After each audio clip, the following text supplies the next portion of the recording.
Salut à tous, c'est BizBiz. Alors aujourd'hui l'épisode 999 du Zappimage. On commence directement avec la Coupe de la Ligue et l'équipe du Paris Saint-Germain qui jouait son quart de finale hier au Parc des Princes contre l'équipe de l'AS Saint-Etienne. C'est une équipe qui réussit très bien au Paris Saint-Germain. Une preuve de plus hier, vu que le PSG s'est imposé à domicile 6-1. On peut voir un triplé de Mauro Icardi, un but de Neymar, un but de Kylian Mbappé, un but contre son camp pour le PSG, contre un but de Yohan Cabaye sur penalty. Donc encore une belle victoire du Paris Saint-Germain qui commence très bien cette année 2020.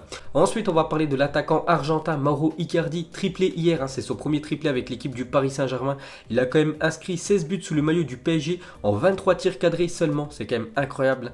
Un tir cadré sur deux, ça finit au fond des filets, ultra efficace, l'Argentin. Ensuite, pour continuer avec lui, donc il parle de son avenir au Paris Saint-Germain parce que c'est toujours un joueur qui appartient à l'équipe de l'Inter Milan. L'Inter Milan l'a prêté une saison au PSG. Donc on va s'asseoir en fin de saison pour discuter, mais je serais heureux de rester ici si c'était le cas. Donc en fin de saison, en fait, les dirigeants du PSG vont soit prendre l'option de continuer avec Icardi, soit arrêter son prêt. Mais bon, je pense qu'ils vont continuer avec l'attaquant argentin, surtout si Cavani quitte le club en juin prochain. Ensuite, on va parler d'un autre buteur. Hier, c'est Kylian Mbappé qui a marqué au moins un but à chacun de ses 8 derniers matchs. Donc depuis le match retour contre l'équipe du Real Madrid, à chaque match qu'a suivi, à chaque fois Kylian Mbappé a marqué minimum un but dans la rencontre. Des fois il inscrit des doublés, il a aussi fait beaucoup de passes décisives.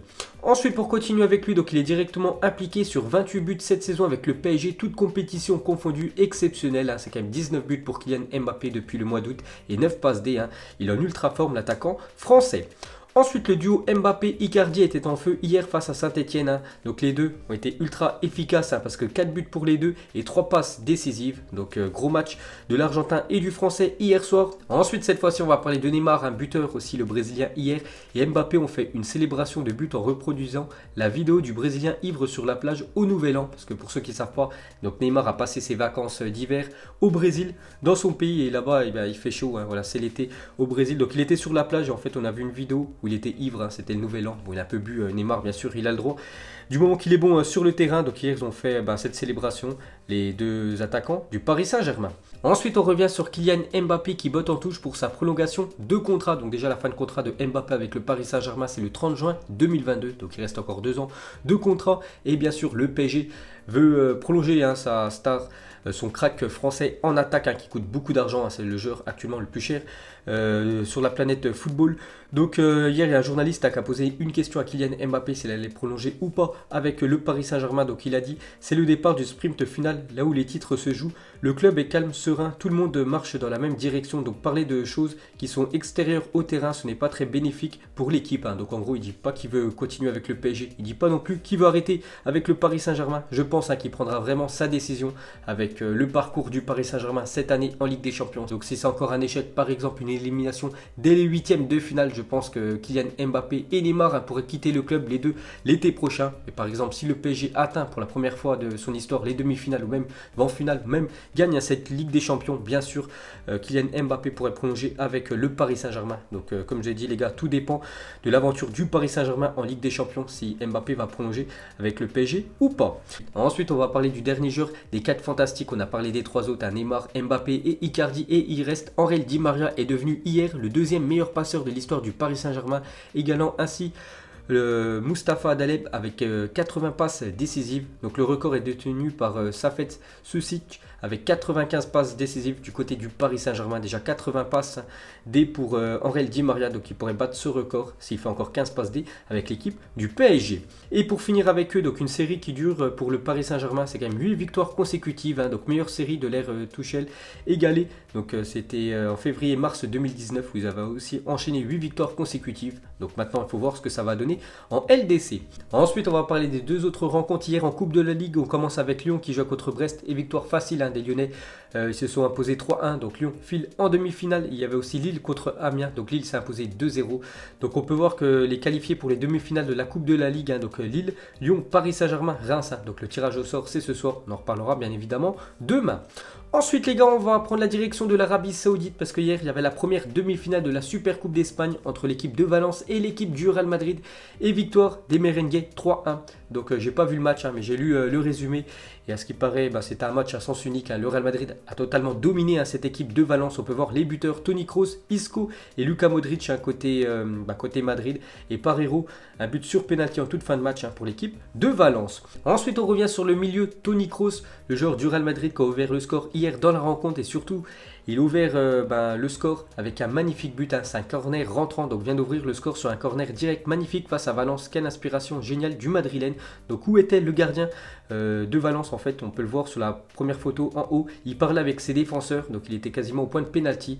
Donc il n'a pas eu le temps de revenir. Donc Toni Kroos, voilà, Mala a marqué ce magnifique but. Bon, après il faut le mettre, donc très beau but du milieu allemand.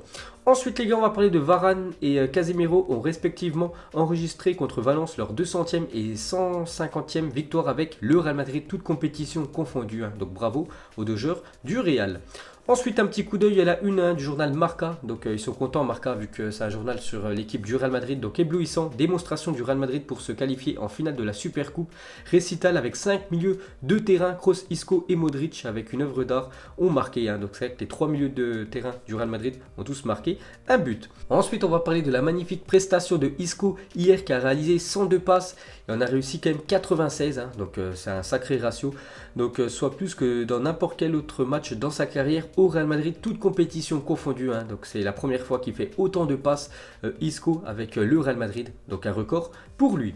Ensuite, on va parler de l'autre demi-finale. Donc ça sera ce soir. Donc qui affrontera le Real Madrid, soit le Barça, soit l'Atlético Madrid. Donc on peut voir que ça fait la une du journal Mundo Deportivo. Première finale, le Barça ira avec tout le monde aujourd'hui contre l'Atlético pour pouvoir jouer un titre dans un Classico contre Madrid. Et Griezmann se mesure à nouveau face à son ancienne équipe. Donc il avait déjà joué il y a quelques temps contre l'équipe de l'Atlético du côté du Wanda Metropolitano. Donc regardez normalement les compos ce soir, côté Barça, côté Atlético. Donc côté Atlético, Félix devrait être titulaire en attaque avec Morata, et côté Barça, donc Ter Stegen blessé, donc c'est Neto dans les cages, sinon ça doit être Messi, Suarez et Griezmann en attaque. Ensuite, on va parler de Sadio Mané. Donc vous savez qu'hier il a reçu son ballon d'or africain, et pour célébrer le titre de meilleur joueur africain de Sadio Mané, New Balance lance une édition spéciale de la Furon V6. Donc c'est des crampons conçus exprès pour Sadio Mané. Donc je vous montre quelques photos. Donc on peut voir par exemple derrière SM avec le numéro 10. Donc Sadio Mané numéro 10, African Player of the Year 2019. Voilà les très beaux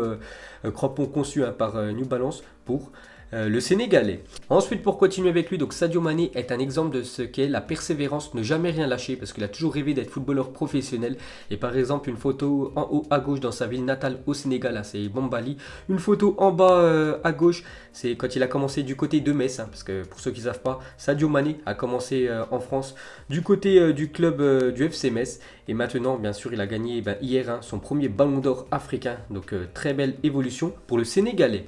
Et pour finir avec lui, donc cette image magnifique du village de Bambali, le village natal de Mané, où tous les habitants se sont réunis devant un écran géant hier pour suivre le sacre de l'enfant prodige du village. C'est Mané qui a fait installer cet écran pour s'assurer que tout son village puisse suivre la cérémonie, la classe, rien à dire. Très beau geste de l'attaquant de Liverpool. Et pour finir avec lui, regardez cette magnifique illustration de BR Football, donc qui montre que sur les 4 dernières cérémonies du meilleur joueur africain, à chaque fois il était là.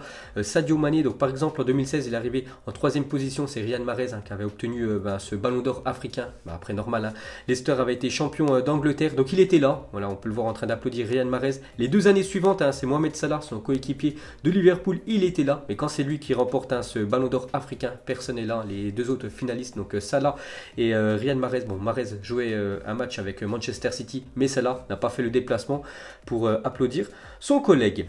Ensuite, une déclaration de Pep Guardiola, il a dit: si j'étais sans club et que je n'avais pas d'offre, j'irais aux Maldives pour me reposer. Enfin, peut-être pas aux Maldives parce qu'il n'y a pas de terrain de golf, parce qu'il adore jouer au golf Pep Guardiola, mais je n'irai jamais chez une équipe rivale comme Manchester United ou le Real Madrid. Donc voilà, vu qu'il a City, il ira jamais du côté d'United, et vu qu'il a déjà entraîné du côté du Barça, il ira jamais du côté du Real Madrid. Ensuite, regardez cette banderole d'un groupe de supporters du Real Madrid hier lors de la demi-finale de la Super Coupe contre Valence.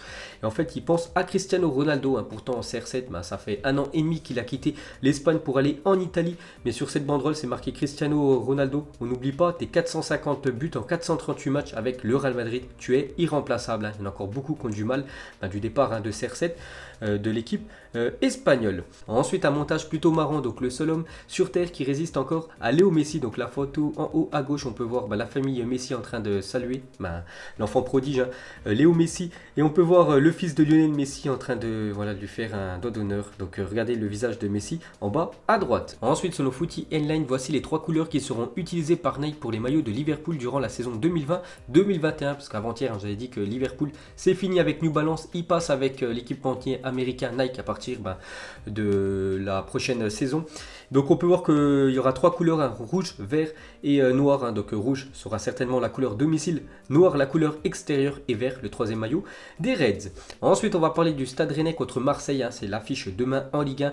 Donc à 20h45 se jouera à guichet fermé. Troisième contre le deuxième de Ligue 1. Ça promet. Énorme affiche demain dans le championnat français. Ensuite, Crystal Palace demanderait 95 millions d'euros pour Zaha, ce qui aurait refroidi Chelsea. Donc à quelques jours, je dis que les Blues étaient intéressés par l'attaquant ivoirien Zaha. Mais le problème, c'est que Crystal Palace demande beaucoup d'argent pour le transfert. 95 millions d'euros. Donc affaire à suivre.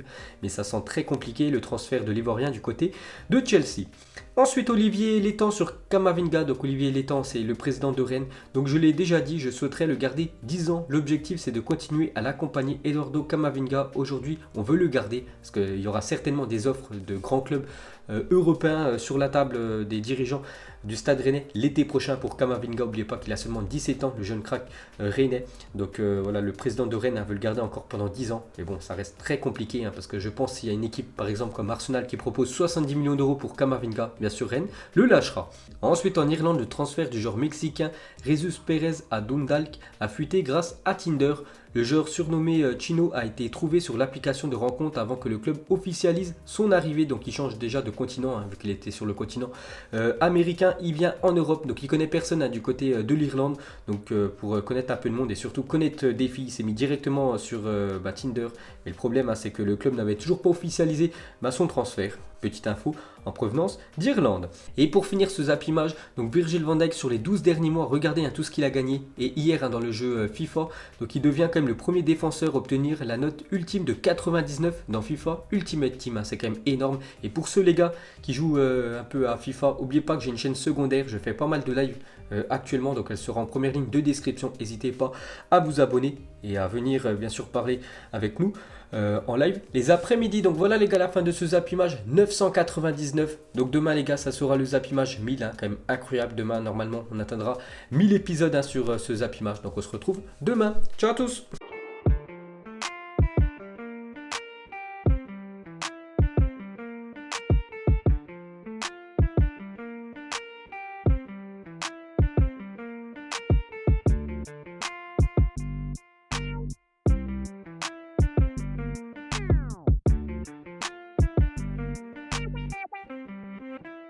Non-formidable.